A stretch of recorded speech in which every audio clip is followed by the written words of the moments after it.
Ley de seguridad ciudadana, que bien los ciudadanos han denominado ley mordaza, porque no pretende otra cosa que amordazar la protesta ciudadana en las calles, además de forma arbitraria.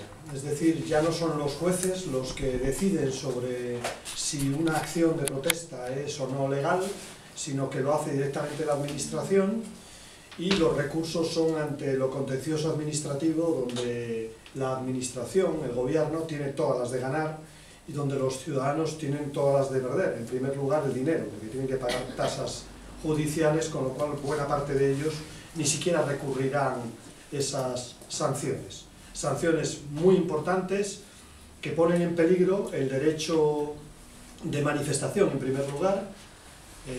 Sanciona cualquier manifestación que no haya sido comunicada, cuando la recomendación de Amnistía Internacional es que se llaman manifestaciones sobrevenidas las que no tienen por qué ser comunicadas por razones de urgencia y demás, y sin embargo el gobierno español sanciona estas manifestaciones. El gobierno español sanciona también lo que llama el vuelo o cualquier tipo de actuación sobre infraestructuras críticas, con lo cual pone en riesgo a Greenpeace y a otros agentes de la protesta desde el punto de vista ecologista, ¿no? Hay una serie de cuestiones que muestran cómo nos encontramos ante una ley mordaza, que no es una ley casual, ¿no? Es la ley, el código que intenta compensar el desmantelamiento del Código Social. El Código Social, que era la forma de convivencia de los españoles hasta hoy, a lo largo de la democracia, se va desmantelando y se pone en marcha el Código de Seguridad, el Código Penal, ¿no? Y de ello forma parte la ley esta de seguridad ciudadana, que no es de seguridad ciudadana, es de seguridad financiera o de seguridad del gobierno. Forma parte el Código Penal también, el Código Penal que en estos momentos se está debatiendo en el Congreso de los Diputados, que podríamos decir que ya es una segunda fase, es a aquellos que hagan algún tipo de resistencia a la autoridad. Y por último, la ley antiterrorista. Hoy presentamos 15 enmiendas a la ley antiterrorista, que no es solamente la ley de la cadena perpetua, que ya bastaría para rechazar una ley que podemos decir que realiza un trato inhumano y degradante, y además que es contradictoria con el fin de la reinserción. No, es que además esa ley es una ley que considera terrorista a todo disidente. Es decir, las movilizaciones en la calle que alteren la paz social, medidas pues que hasta ahora han sido consideradas pues parte de las movilizaciones, incluso un exceso de las movilizaciones, pasarán a ser calificadas de terroristas, ¿no? En la medida en que la ley únicamente plantea pues términos genéricos y ambiguos como alterar la paz social, términos genéricos y ambiguos como intentar modificar, hacer o dejar de hacer a un responsable público o a una administración. Eso claramente va por los escraches, va por los desahucios, va por la monal, es decir, la mayor parte de los casos que se han dado en España a lo largo de los últimos tiempos, pues tienen calificación penal e incluso calificación de acción terrorista. Eso demuestra cómo estamos ante una serie de leyes de excepción, ante una serie de leyes que limitan derechos fundamentales y que no van en el sentido de la seguridad ciudadana, sino que van en el sentido de la imposición del Estado y de la seguridad de las políticas neoliberales, de las políticas de austeridad. Bueno, otra cuestión que quería comentar es que hoy mismo, primero hablar un poco de historia muy reciente, la semana pasada España, y lo votamos en el Congreso de los Diputados, respaldó el convenio europeo para compra de fármacos compartida entre los países de la Unión Europea. Compra de fármacos que teóricamente estaba previsto para vacunas, pero que también contempla antivíricos y otros fármacos. Bueno, pues nosotros vamos a proponer ya hoy mismo que se utilice ese convenio para la compra de los fármacos de la hepatitis C. Es decir, para bajar el precio de los fármacos de la hepatitis C.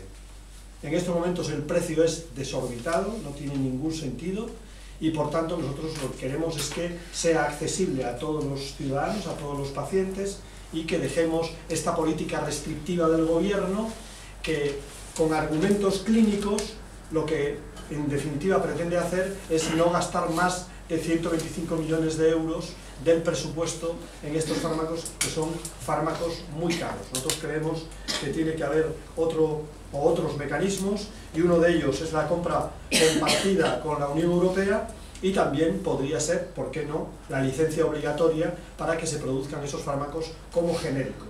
No descartamos ninguna posibilidad, porque la prioridad no es la rentabilidad de las empresas, la mayor parte de ellas especulativas, ¿no? Por ejemplo, el Sofosbuvir en realidad le ha costado a la empresa unos 100 euros por tratamiento. Pretende cobrar al gobierno español 43.000 euros por tratamiento. Es inaceptable, sencillamente inaceptable. Por lo tanto, nosotros lo que vamos a plantear es que el conjunto de los países de la Unión Europea, como en su momento propuso Francia, se organicen para bajar estos precios que son abusivos, y por tanto los pacientes puedan tener la perspectiva de ser tratados.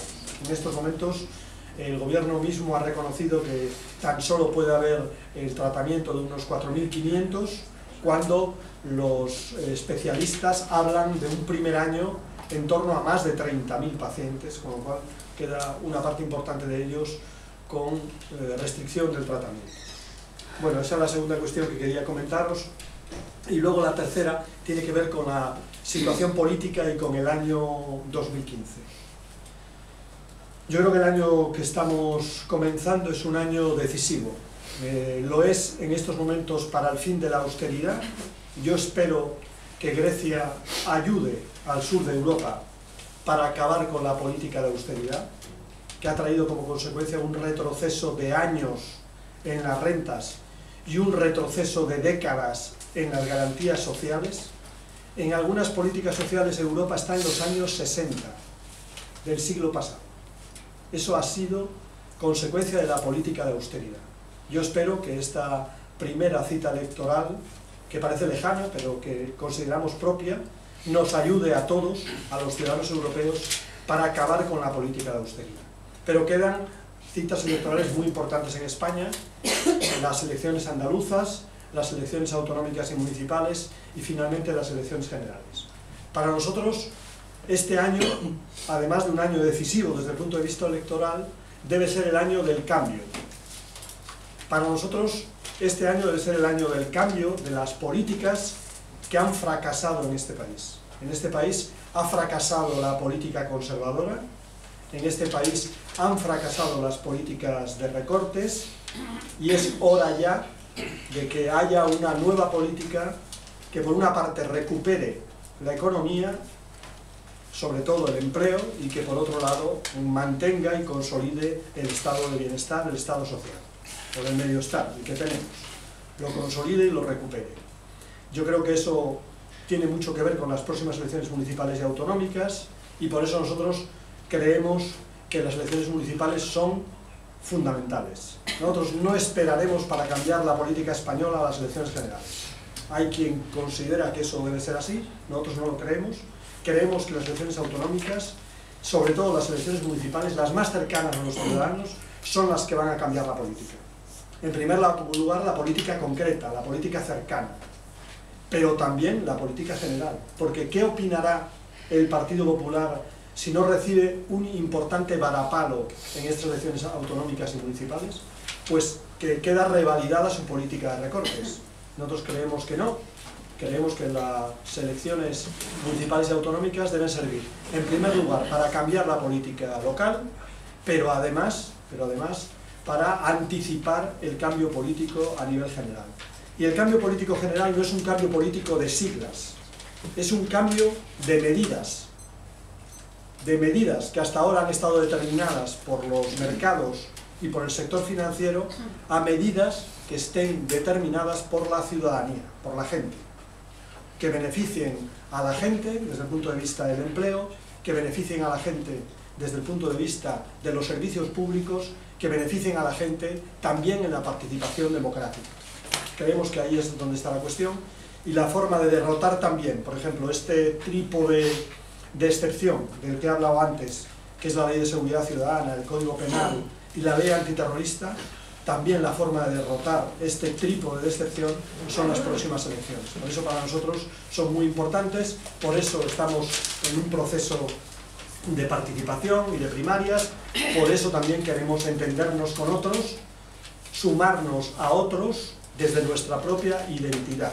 Es decir, para nosotros las próximas elecciones y los procesos deben ser procesos de suma, de mezcla, pero no de disolución.